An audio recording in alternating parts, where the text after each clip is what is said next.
At the end of the Eastern Han Dynasty, in the countryside there lived a nearly 70-year-old widow, Granny Bai.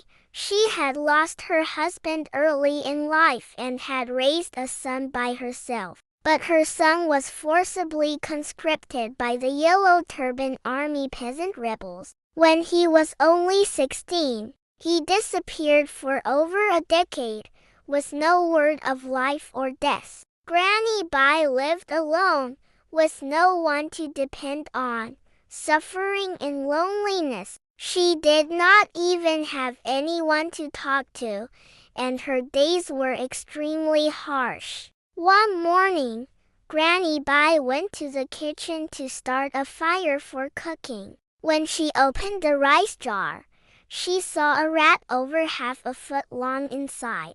It seemed the rat had accidentally fallen in while stealing rice. The rat was terrified at the sight of a stranger, trembling and squeaking loudly. Its eyes filled with a desperate plea for survival, as if begging for mercy. Granny Bai was inherently kind and never killed any living thing. Seeing the rat's pitiable state, she felt compassion and rescued it from the rice jar, saying, "I'm a lonely old woman living here alone. It might be nice to have a little thing like you for company. Don't fall into the rice jar again from now on. I'll share some food with you every day." Amazingly, the rat seemed to understand her words. It prostrated itself on the ground, kowtowing repeatedly, as if grateful for her sparing its life. Granny Bai was astonished that the rat was so human-like. From then on, she placed half a bowl of rice outside the rice jar for the rat every day. Over time, the rat grew familiar with her and no longer feared her, staying by her side like a loyal dog. With the rat's company, Granny Bai was no longer as lonely as before. The two lived in peace, and she often poured out her longing for her son to the rat, recalling every detail of his childhood. When overcome with emotion, she would weep and sigh deeply. Whenever this happened, the rat would look sorrowful and silent, snuggling closely beside her as if comforting her. After over a year, Granny Bai fell seriously ill. Knowing her time was short, she regretted never knowing her son's fate. The rat stayed anxious beside her. On a stormy night, Granny Bai began to entrust her final wishes to the rat. "There's still half a jar of rice left, enough to feed you for a while.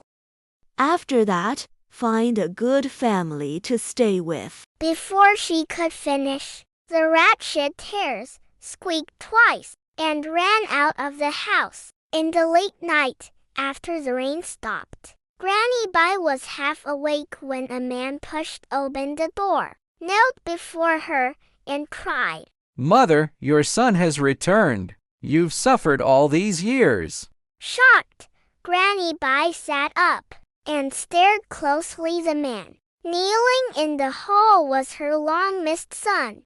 Hardly believing her eyes, she questioned him about past events, and he answered all correctly. With a cry of joy, she embraced him, her illness miraculously healing as they reunited. Her health grew better day by day.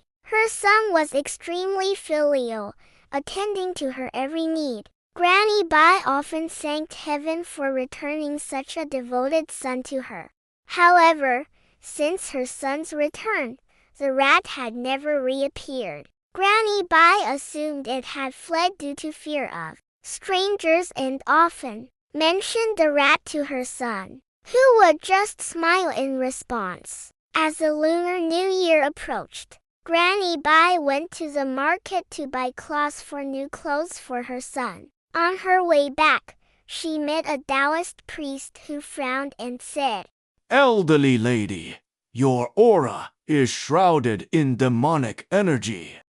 Has anything unusual happened at home recently?" Granny Bai smiled and replied, No, but there's good news, my son, who was conscripted by the Yellow Turbans nearly 20 years ago, has returned. The priest shook his head urgently. That can't be. The Yellow Turbans were completely wiped out by the court 10 years ago. That son in your home is likely not your real son. Your son must have died. That being is a demon. Let me accompany you home to check. Granny Bai was stunned, unable to believe the priest. But then she thought, even if the person at home wasn't her real son, he treated her with such filial devotion. What harm was there, even if he were a demon? So, she politely declined the priest's offer. Seeing her resolve, the priest gave her a yellow talisman. When you return, place this talisman on him. Then you will know the truth. Be careful. On the way home, Granny Bai grew increasingly uneasy. Pondering deeply, she began to suspect the son at home was a rat. Thinking her real son must be dead, she burst into tears, weeping bitterly. Soon after, her son hurriedly found her. Supporting her, he asked, Mother, what's wrong? Why are you so sad? Granny Bai wiped her tears and took his hand. It's nothing, son. I'm just happy. Come, let's go home. It's almost New Year. I will make you new clothes. Her son took the cloths and helped her home. After returning, Granny Bai secretly tore up the yellow talisman. At midnight, seeing Granny Bai sound asleep, her son left the house. He went to the front gate and asked softly, Priest, have you come to kill me? A figure emerged from the shadows outside. It was indeed the priest. Fearing for Granny Bai's safety, he had secretly followed her home. But witnessing the profound bond between the human and the demon, he was momentarily unsure what to do. The priest declared, Rat demon! How dare you live among humans? Do you not know humans and demons are fundamentally different?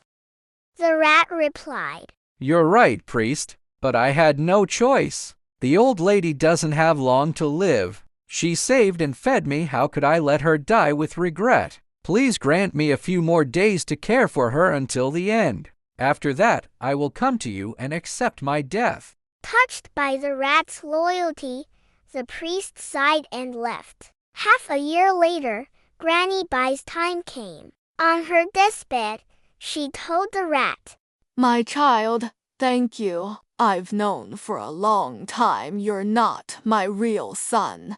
You're that little rat. But in my heart, you are my own son. After her death, the rat spirit grieved deeply. It fulfilled its filial duties and observed mourning for a year. Soon, the Taoist priest returned as promised. The rat spirit, now free of all TIs, closed its eyes and awaited death. But the priest said, Come with me. Your filial piety surpasses many humans. I won't let you die. Come to my mountain to cultivate, strive to attain enlightenment. Weeping with gratitude, the rat spirit bowed and followed the priest up the mountain.